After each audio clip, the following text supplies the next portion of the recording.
My first experience with the piece was the second time I think I conducted the New York Phil.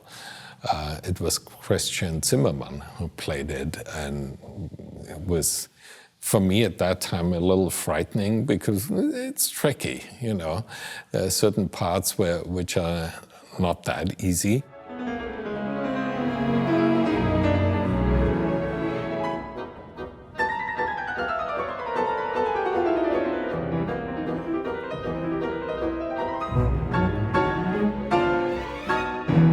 Ravel captures there the spirit of a time where we are talking about the Roaring Twenties. So drug abuse was daily bread at that time, really. I mean, when you read stories like where I come from, we live on this beautiful lake and outside Salzburg, and there's a huge castle at the beginning of that lake. And in the 20s, when the Salzburg Festival was founded in 1922, this castle was owned by Eleanor Mendelssohn.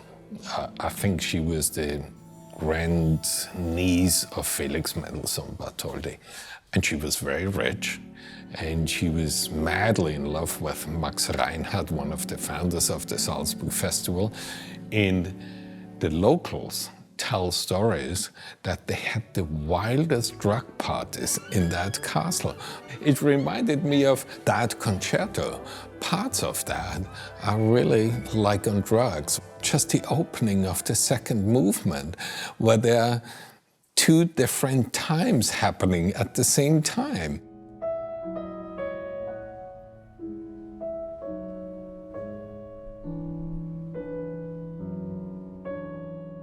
When a pianist really gets that right with a 3/4 versus a 6/8, it's like you're floating, you know.